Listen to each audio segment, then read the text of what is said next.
The perfect beach. Bam bam bam bam bam bam. Hi guys, welcome to a new episode on the channel. Today we will talk about the perfect beach. So let's get started. So what is the perfect beach? Well, the perfect beach is this world in this world. Everybody's perfect beach is different always. So pack up your bottles and your sunglasses. I don't have any right now. And also your suitcase full of stuff. And then let's go all the way to the world of beaches. Eventually you'll find out what you pack inside.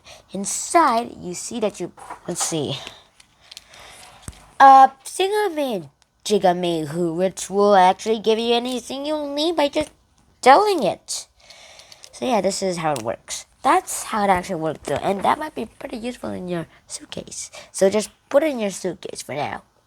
Alright, back to this world. Now, since we're now in Brazil, let's talk about the writer's experience in Brazil. He figured out that in Brazil, that it's the best way to find out about Brazil first is to know about its beaches. That's actually the best way to find out about Brazil first. And then eventually you'll find out that there is a lot that happens in Brazil.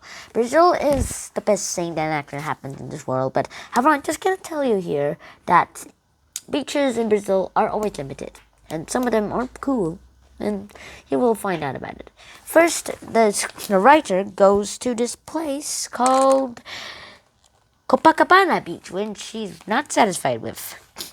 It's good thinking beach, but it's not satisfying. And then eventually he goes to this beach called Salvador Bahia. And he talks about some of its history. And then he wants to Praia, which he says it's pretty good. It's very perfect, but it lacks wildness. And he also said that it kind of feels like swimming in moonlight.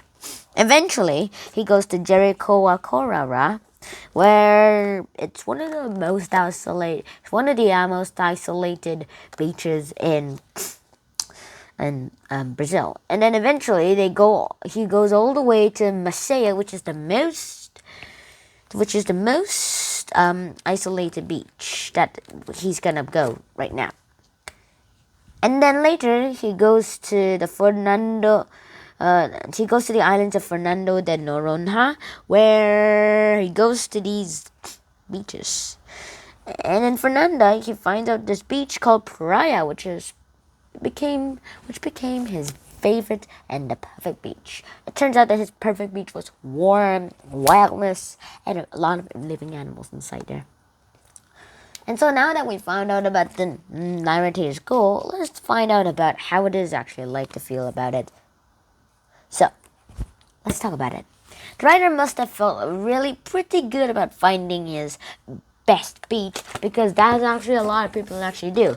Once you find out about what your best beach is, usually you just find out about everything you usually have.